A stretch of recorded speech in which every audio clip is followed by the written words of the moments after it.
राजधानी दिल्ली के कई इलाकों में मूसलाधार बारिश हुई और इस भारी बारिश में दिल्ली का हाल भी कुछ मुंबई जैसा ही नजर आया। देर रात और सुबह हुई बारिश की वजह से जगह जगह पानी भर गया है। मोती बाग में रिंग रोड पर पानी भर गया है और इसकी वजह से ट्रैफिक जाम भी लग गया है। गाड़ियां रेंगती भी नजर आई। रिंग रोड पर पानी का बहाव काफी तेज है। ऐसा लग रहा है मानो रिंग रोड पर कोई नहर बह रही हो। सिर्फ रिंग रोड ही नहीं बल्कि कई इलाकों में भी बारिश ने मुसीबत बढ़ा दी है। सुबह सुबह ऑफिस जाने का समय और दिल्ली पानी पानी हो गई। मौसम विभाग का कहना है कि बादलों का एक समूह दिल्ली से होकर गुजर रहा है।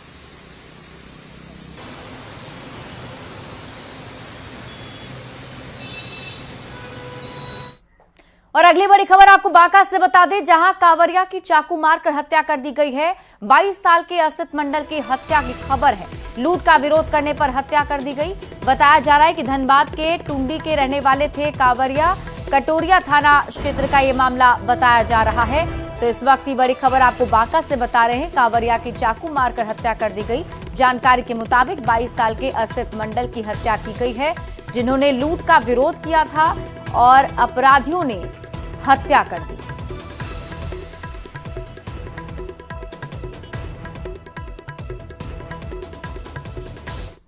और देखिए, बिहार बीजेपी में बड़ा उलटफेर हुआ है। बीजेपी ने प्रदेश अध्यक्ष सम्राट चौधरी को हटाकर दिलीप जायसवाल को बिहार की कमान सौंप दी है। केंद्रीय नेतृत्व ने सम्राट चौधरी को 1 साल के भीतर ही प्रदेश अध्यक्ष के पद से हटा दिया। दिलीप जायसवाल वर्तमान में नीतीश सरकार में भूमि सुधार और राजस्व मंत्री हैं।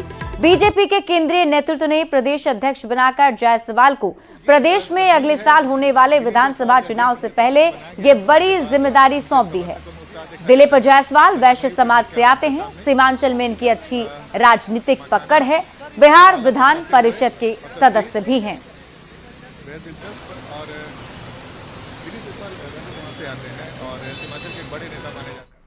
तो ये बीजेपी ने दिलीप जायसवाल को पार्टी का प्रदेश अध्यक्ष बनाकर न सिर्फ एक साथ कई सियासी समीकरणों को साधने की कोशिश की है, बल्कि चुनाव से पहले रणनीतिक तौर पर भी बढ़त बना ली है। आप ये रिपोर्ट देखिए।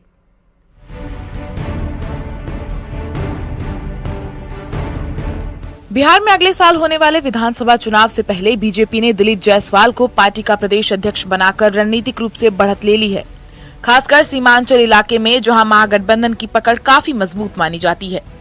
वैश्य समाज से आने वाले दिलीप जायसवाल न सिर्फ लंबे वक्त से पार्टी से जुड़े हुए हैं, बल्कि अलग अलग पदों पर रहकर अपनी सांगठनिक और प्रशासनिक क्षमता भी दिखा चुके हैं। दिलीप जायसवाल खगड़िया के रहने वाले हैं। वो वैश्य समाज से आते हैं। 20 साल से ज्यादा वक्त से वो बीजेपी के कोषाध्यक्ष भी रहे। इसके अलावा तीसरी बार वो बिहार विधान परिषद के सदस्य बनाए गए। किशनगंज के MGM मेडिकल कॉलेज के निदेशक हैं। नीतीश सरकार में फिलहाल भूमि सुधार और राजस्व मंत्री हैं। MSc, MBA, PhD और MPhil कर चुके हैं। दिलीप जायसवाल की सबसे बड़ी ताकत है उनकी स्पष्टवादी नीति और साफ छवि का होना। दिलीप जायसवाल को प्रदेश अध्यक्ष बनाकर पार्टी ने न सिर्फ जाति समीकरण सेट करने की कोशिश की है, बल्कि उनके जरिए सीमांचल क्षेत्र को भी साधने की कोशिश की है, जहां दिलीप जायसवाल की जमीनी रूप से काफी पकड़ मानी जाती है। दिलीप जायसवाल लंबे वक्त से पार्टी और संगठन के लिए काम कर रहे हैं। ऐसे में बीजेपी को उनके अनुभव का भी फायदा आने वाले विधानसभा चुनाव में मिलेगा। बीजेपी पर बिहार में पार्टी के पुराने नेता और वैश्य समाज की उपेक्षा करने का आरोप गाहे बगाहे लगता रहा है। ऐसे में दिलीप जायसवाल को बिहार में जिम्मेदारी देकर न सिर्फ उन आरोपों को भी खारिज कर दिया गया है, बल्कि विपक्ष को भी सियासी तौर पर बैकफुट पर धकेल दिया गया है। Bureau report, news 18।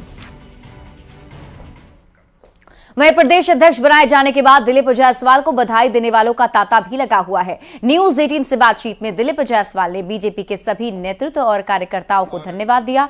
उन्होंने कहा कि लोकसभा चुनाव में 174 से ज्यादा सीटों पर हमने बढ़त हासिल की और हमारा वोट बैंक पूरी तरह से इंटैक्ट है। प्रदेश अध्यक्ष बनाए जाने के सवाल पर कहा कि पूरे बिहार में किसी को पता नहीं था कि प्रदेश अध्यक्ष कौन बन रहा है। दिलीप जायसवाल से बात की है न्यूज़ 18 संवाददाता रजनीश कुमार ने। बिहार बीजेपी में बड़े बदलाव हुए हैं और राजस्व एवं भूमि सुधार मंत्री दिलीप जायसवाल को प्रदेश अध्यक्ष का जिम्मा मिला है। सीधी बातचीत करेंगे। सबसे पहले न्यूज़ 18 की तरफ से आपको ढेर सारी बधाई। बड़ी जवाबदेही मिली।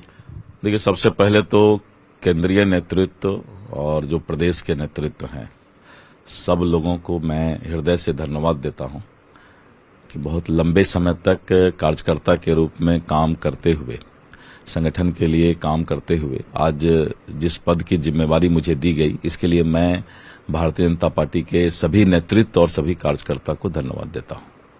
लेकिन क्या लग रहा है कि आगे विधानसभा चुनाव है, एक बड़ी चुनौती होगी आपके सामने? देखिए, मैं बताता हूं आपको, जब नीतीश कुमार जी और भारतीय जनता पार्टी साथ रहकर चुनाव लड़ती है, बहुत पिछला रिकॉर्ड जितने दिन का आप देखिए, और साथ में चिराग पासवान जी हैं, मांझी जी हैं, उपेंद्र कुशवाहा जी हैं, और आपने अभी देखा कि जो लोकसभा चुनाव हुआ उसमें भी 174 सीट से ज्यादा सीट पर हम लोगों ने जो है बढ़त, काफी बहुमत हम लोगों ने जीत हासिल किया है।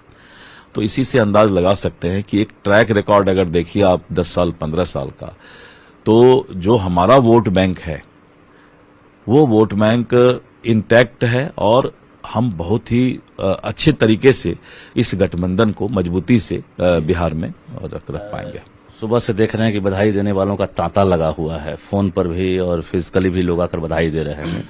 कौन कौन लोग बधाई दे रहे हैं? नहीं, मैं बताता हूं आपको, मुझे कार्यकर्ता जितने हैं उनका बधाई आ रहा है। सुबह से जो गांव-गांव के विभिन्न बिहार के क्षेत्र के कार्यकर्ता हैं उनकी बधाई आ रही है, और कार्यकर्ताओं में एक खुशी है, क्योंकि मेरा स्वभाव है कि मैं सबको प्यार, सबको सम्मान देकर चलता हूं, तो उसी के चलते बधाइयां आती हैं। लेकिन कहा जाए तो बीजेपी के अलावा भी बधाई मिल रही होगी। निश्चित रूप से सभी दल के लोग से मेरा बहुत ही अच्छा रिश्ता है, और राजनीति अलग चीज है, लेकिन जो व्यक्तिगत रिश्ता है वो राजनीति के चलते कभी भी खराब नहीं होना चाहिए किसी से।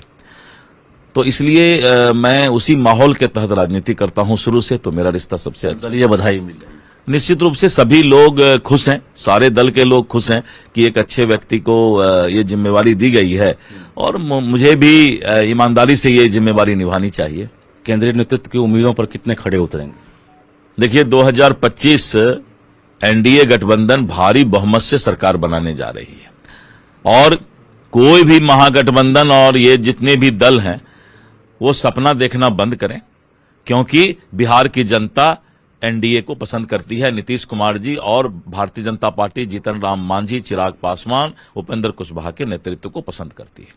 बिल्कुल, तो हमारे साथ नए प्रदेश अध्यक्ष और राजस्व मंत्री दिलीप जायसवाल थे, जिन्होंने बातचीत की है और अपना लक्ष्य भी बताया है। जाहिर है कार्यकर्ताओं के साथ साथ नेताओं का लगातार अभी एक तरह से बधाई देने का सिलसिला जारी है, और दिलीप जायसवाल ने साफ कहा कि 2025 निश्चित रूप से टारगेट रहेगा, सीमांचल के साथ साथ पूरे बिहार पर बीजेपी का कब्जा हो, इसको लेकर हम लोग आत्ममंथन भी करेंगे और इसको लेकर टारगेट भी रहेगा।